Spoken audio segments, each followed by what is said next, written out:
Oh, pangalawang araw namin sa Siargao. Maagang gumising ang mga tropa para sa paghahanda. December 24 na kasi at sa gabi, papasko na. Kaya naman maagang gumising mga tropa para maghanda sa handa para sa Pasko. Kasi buong araw kaming gagala dito sa Siargao. Yun naman talaga pinunta namin dito ang maggala Halangan naman matulog kami. So habang nagpiprepare yung mga commander namin, inutusan muna. Siyempre mga tigasin kami. Hindi kami tumutulong sa mga ganyang gawain. Pero inutusan lang kami bumili ng mangga tsaka Nestle cream. Ang 150 kilo. Medyo mahihain si Haring Araw sa araw na to. Kaya medyo makulimlim ang langit. Tulad lang yan ng pag-asa sa nililigawan mo. Medyo makulimlim. Charot. Nagalmusal muna kami bago maggala para walang aberya sa tiyan. Day 2. 12 kaming lahat nagagala, kaya 2 motor at saka 1 tuk-tuk ang ginamit namin, so kasya-kasya lahat. Di bali lang siksikan na parang sardinas, at least Siargao. Okay, day 2 mga kapulpol, and hindi namin alam kung saan kami pupunta, pero yung tour guide namin na kapatid ni Master Jogrel yung magga-guide sa amin. So hanggang saan aabot yung isang araw namin dito sa Siargao, tingnan natin. Mahaba-haba ang adventure na to, kaya umpisa na natin. Arat na!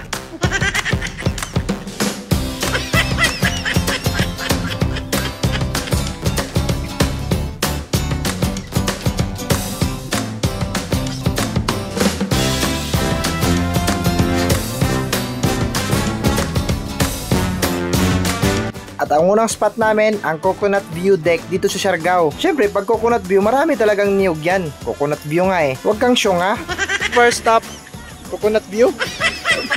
With human drone.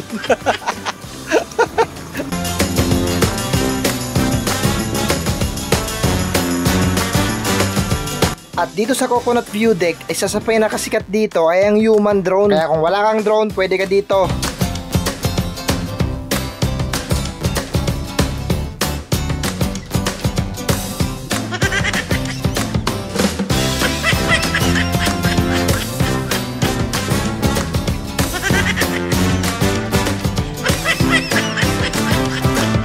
O, diba? Sa halagang 50 pesos, meron ka ng human drone footage. Magiging parang tanga ka nga lang sa umpisa. O, nagsample pa talaga si Kapulpul.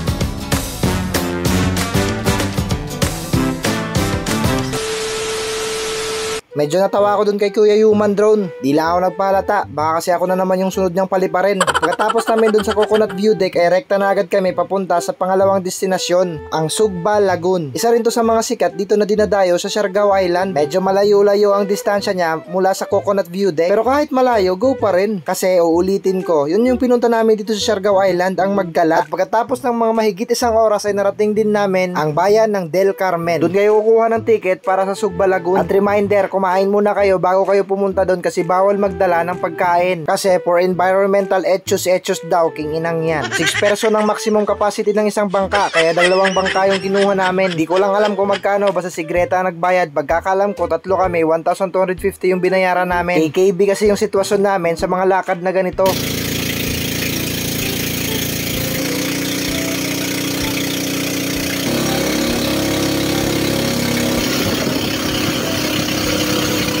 May mga madadaanan muna kayong mga mangrove etos dyan bago kayo makarating sa Sugba Lagoon. Mga nasa 30 to 45 minutes ang tansya ko. At di nagtagal ay meron na kami parang nadaanan na parang lagusan papunta sa ibang dimension. Charot. At pagkadaan mo doon ay parang may bubungan dagat sa'yo na kampo ng mga avatar. Basta bahay pala ng mga taga doon na naninirahan. Tingnan mo naman yung tubig par. Napakaangas par. Tubig check.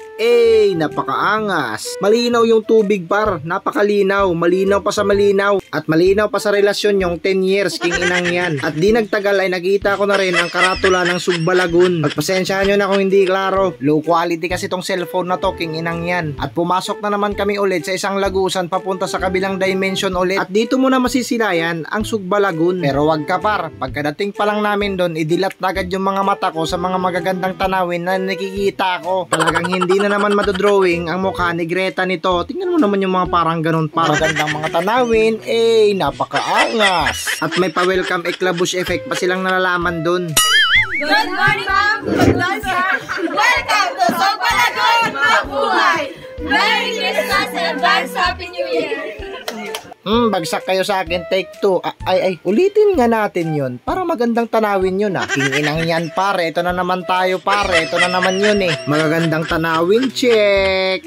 Oh, wala namang araw pero bakit naka-sunglasses ka? Ulul, kapulpul ka talaga. O sige na, flex ko na nga lang tong Sugba Lagoon. Baka mapunta pa sa iba yung video na to.